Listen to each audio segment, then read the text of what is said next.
We found no assets, no cash relating to the Nawaz Sharif family.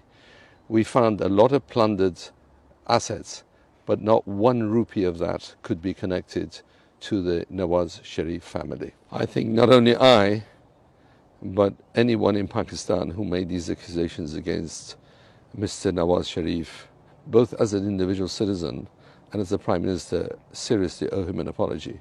I have no hesitation in joining that apology. I think anyone who, based on the fraudulent misrepresentations which were made by NAB against Mr. Nawaz Sharif, both as a citizen, ordinary citizen, and also as a former Prime Minister, they owe him an apology. I have no hesitation in issuing that apology on the record, in the full glare of TV cameras. The facts do not sustain the position that Prime Minister Sharif was corrupt. They do not. Quite the contrary.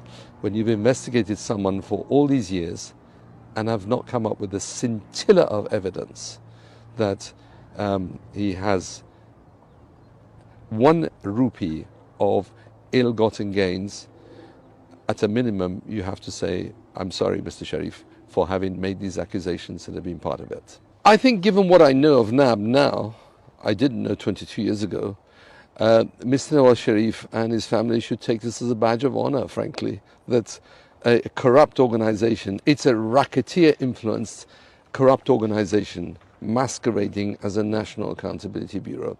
It really is a badge of honor for the Nawaz Sharif family that NAB should have come after them.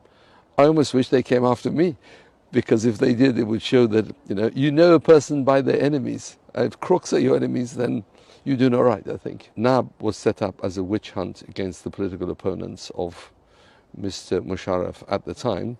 And of course, the biggest target was Mr. Nawaz Sharif. If after 22 years I can tell you this, you can be pretty sure there's nothing else to be found, because there was nothing to be found. I had complete confidence in Imran Khan.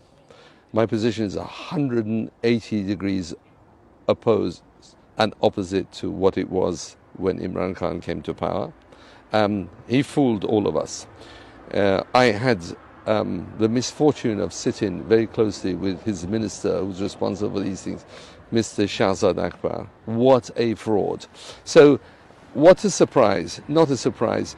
I have given them masses of information about our investigations, about corruption in NAB, about collusion of NAB with foreign hedge funds. They've done nothing about it, nothing.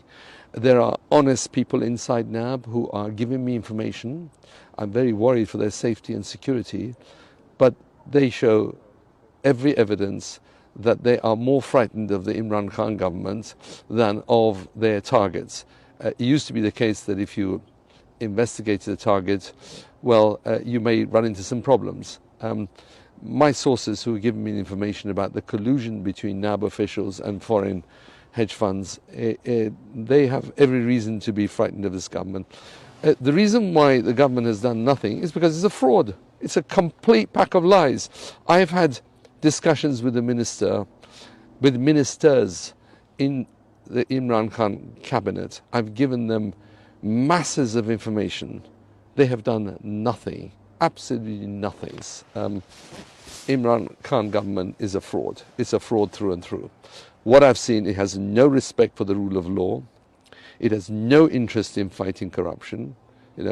I wish it was just hot air, but the consequences for the people of Pakistan are so dramatic, they're so catastrophic, that I have to condemn his government in the most forthright manner, without any hesitation.